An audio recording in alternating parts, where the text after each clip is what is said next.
Hello friends, subscribers and new viewers of this channel, and welcome to FreeCAD tutorials. In this tutorial, you will learn the basics of dimensioning of 2D drawings and 2D sketches in FreeCAD.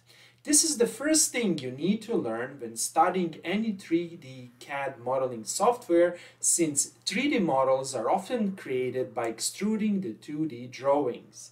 It is of paramount importance to be able to properly enter the dimensions of objects on the 2D drawings. In this tutorial, we will draw and dimension the example shown over here. You will learn how to, number one, open a technical drawing template. A template is shown over here. Then you will learn how to edit this template, that is, how to enter your name, drawing title and other details. Then you will learn how to enter the drawing in the template, and here is our drawing. Then you will learn how to enter the dimensions, vertical dimensions, horizontal dimensions, dimensions for the fillets, dimensions for the radius or diameter of a circle, etc. And finally, you will learn how to save the edited file in the SVG or DXF file formats, and such that you can use it in some other software. Okay, let's start. The first step is to create our 2D drawing. Here it is. And we will use this drawing as a reference. Next, let's open FreeCAD. Click on Start and search for FreeCAD and start FreeCAD.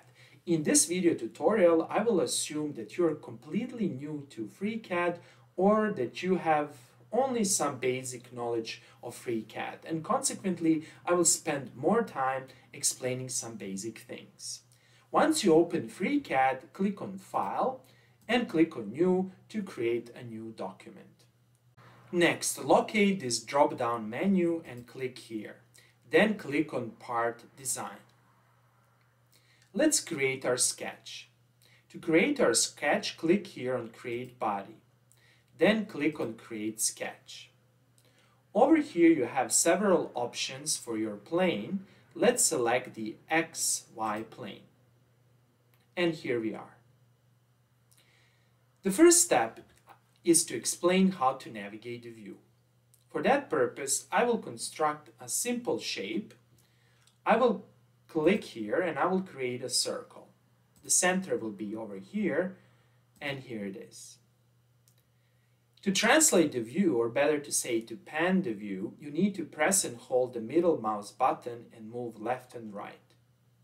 Then, to zoom this view, you need to roll forward and backward your mouse button, and you need to use the middle mouse button. That is, to zoom, simply roll forward the middle mouse button, and to zoom out, simply move backward the middle mouse button. And that's it. Let's press Escape, then select the circle and delete it. Let's go back to our sketch. Here it is. The first step is to construct this rectangle. To do that, go over here and try to locate the rectangle icon. Here it is. Expand this drop-down menu and make sure that you select Centered Rectangle. Set the center at the origin and just draw an arbitrary rectangle. Now press Escape. Let's see again our sketch. We have to set this dimension to be 50 and this dimension has to be 30. To do that, let's go back to our sketch and click over here on this line and then find this option.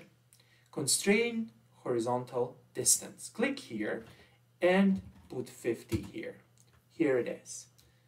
Next, the height of our rectangle has to be 30. Consequently, click here, then click here and set 30 over here. Good. Now let's go back and let's see our sketch again. We need to create this fillet over here. To create this fillet, you need to find the fillet option. And here it is. So click on this icon, click on this line over here, then on the second line, and the fillet will be created. Okay, next press escape. If you look at the sketch, the radius of this fillet should be 4. So let's adjust this radius.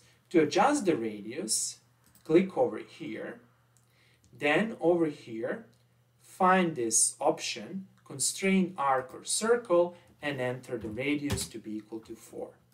Next, we have to make sure that other dimensions are not changed.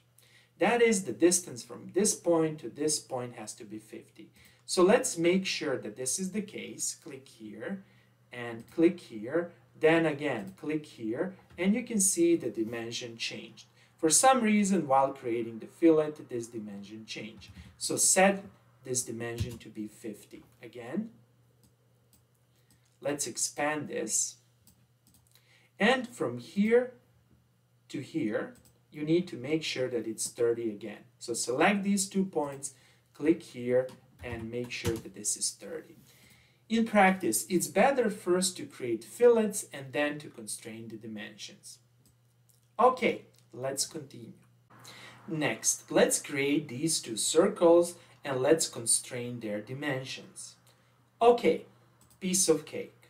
To create the first circle, simply click here on the circle, click here and create an arbitrary circle. For example, this circle. Then, press escape and let's constrain the radius of this circle. The radius should be 5.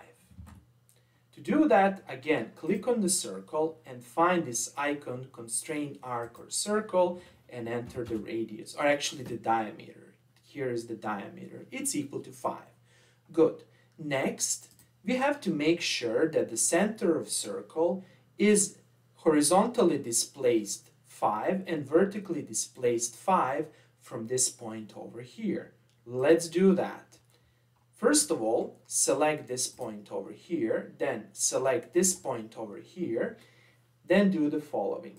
Press here and click OK. This should be 5. And let's do the same thing for the other distance. Click here and here, click here, and make sure that this is 5. Good. Now everything is good. The next step is to simply create another circle. To create another circle, you can create an arbitrary circle here, then you can again repeat this procedure, or you can mirror. Let's mirror this circle. To do that, select the circle, then select the mirror line. Here's the mirror line, and then let's find the mirror option.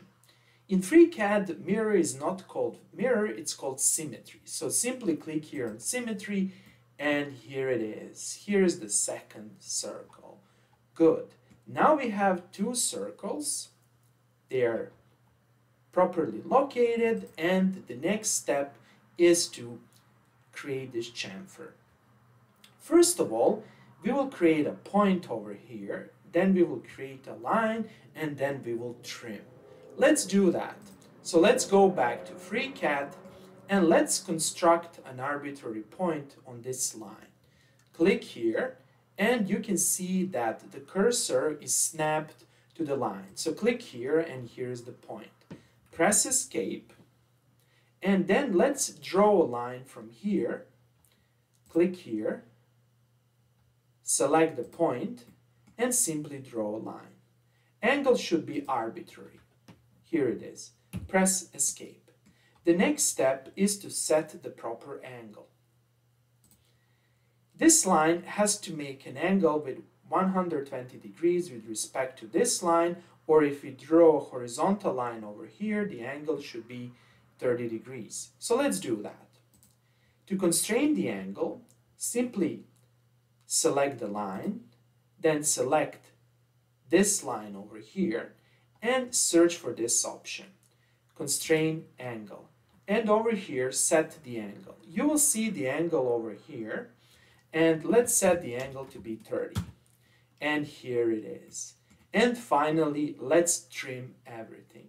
To trim everything, simply click here and start trimming. Trim, trim, trim, and voila, here we are. Looks perfect. Press escape, zoom out, and here we are. We're done with sketching, so click here to close. And you will be back in this 3D view.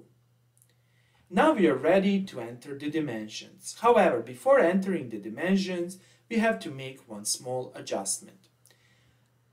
Click here and expand and click on Tech Draw.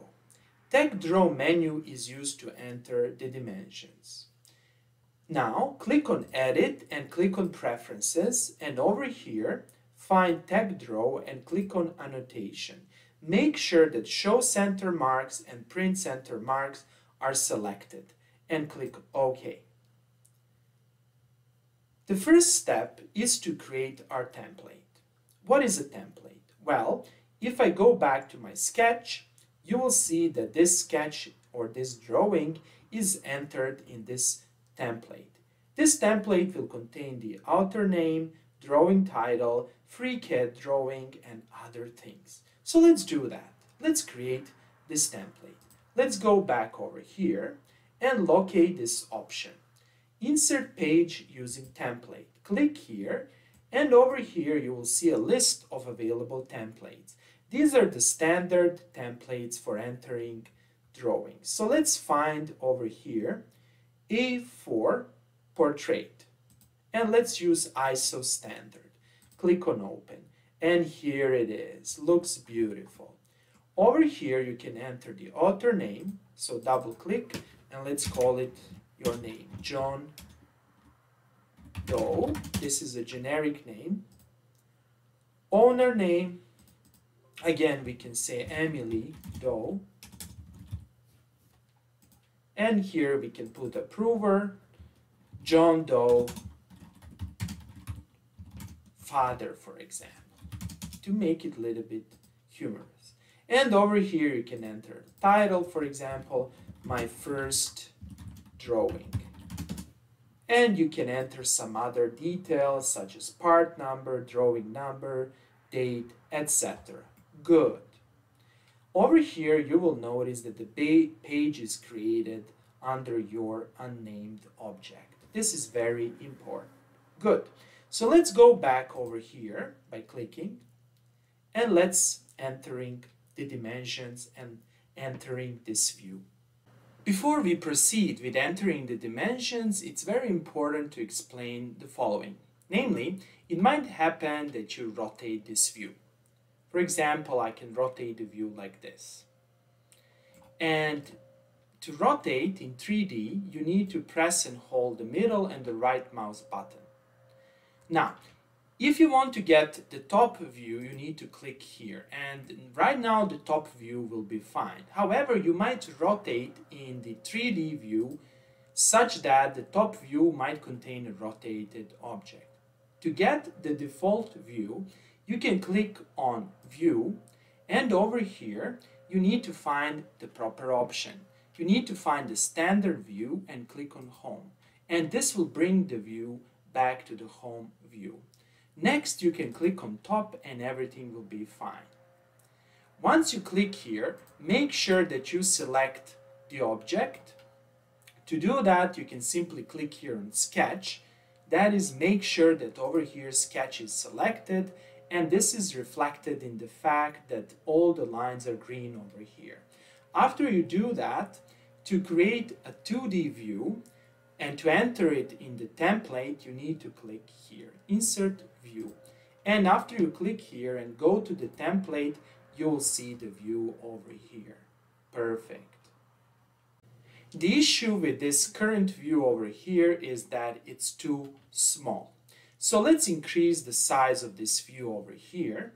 Click here, then you will see this menu and you will see the scale type. Click here and find the custom scale.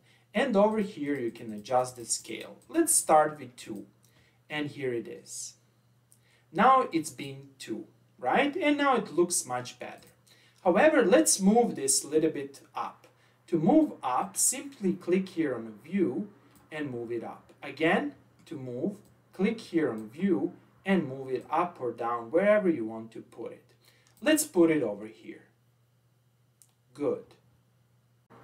Now, over here you can see that every circle has a center. However, if you don't see these centers, you need to go back and adjust a few things. First of all, you need to click on Edit, and over here you need to click on Preferences, then click on Tech Draw, click on Annotation, and make sure that this is selected and this is selected. However, if you now click on Apply and OK, you'll see that these centers might not be denoted. This is because of this option or this note. Items in italics are default values for new object. They have no effect on existing object. Consequently, for this option to be in effect, you need to basically raise this view and create a new view, and then you will see over here these dots or these centers of the circles. So let's start with the dimensioning. Okay, before you start with the dimensioning, consider this. Over here you can see dots. Here dot, here dot, here dot. And you don't want these dots to appear in the final drawing. However, don't worry about that. To see the final drawing, simply click here and you will see that the dots disappeared and the view disappeared over here. So let's click here and let's start with the dimensioning. Okay, let's first enter the horizontal dimension. To do that, click on this point and then you need to press and hold Ctrl to select this point and click here. And here is our first dimension. Beautiful, 50. Adjust it. Then let's adjust the second dimension. Click here, then click here on the vertical dimension, and here it is. Expand this and move it, and here it is. You can also move the number wherever you want. Good. Now let's enter the dimensions of these circles. To do that, simply click on circle and over here click here. And here's the diameter, 5. In fact, let's not do this because we need to enter the dimensions of the fillet over here. So let's click here to erase these dimensions. Simply click there and press delete. And let's click here, then click here. And now we will put 5 over here. Let's enter the dimensions for this fillet over here. To do that, simply click here. And over here you have several options. Click over here and you will see the radius 4. Perfect. Next, let's denote the distances. Click on the center of the circle, press and hold Ctrl, click on this point, click here, expand this, and this is 5 millimeters. Do the same thing, click on the circle, press and hold Ctrl, enter the vertical distance. Here it is, oops, click here, and here we are. Good, move it a little bit here. Next, we need to enter the distance from this point to this point and the angle. Let's do that. To do that, you simply need to click here, press and hold Ctrl, click here, and enter the vertical distance. Here it is. Press Enter to enter. Then we need to enter this angle. To enter the angle, simply click here, press and hold this, and click here, and you will see the angle. Now adjust this dimension 120. That's it. And finally, let's enter the dimensions for from the center of this circle to the center of this circle. Simply click here on this center, then press and hold Ctrl to select the second one and click over here to get the dimensions. Here it is, 40. Now everything is dimensioned properly. Of course, you can enter some additional dimensions. However, a person just needs to know these dimensions to construct everything. And that's it. Simple as that. And as the final step, let's learn how to export this nice view and this nice drawing. To do that, simply click here to export it as an SVG file and call it, let's say, drawing 3. And here it is. Save, And voila, we are done. You can of course open this drawing by locating the drawing and opening it. Let's do it. The drawing is located in this folder, and if you double click over here, SVG file will be opened in your default browser, or you can also use Inkscape. That's another option to open such a file. Okay, that's all for today. I hope that you like this video. If you like the videos I'm creating, please press the like and subscribe buttons, and see you in the next video tutorial.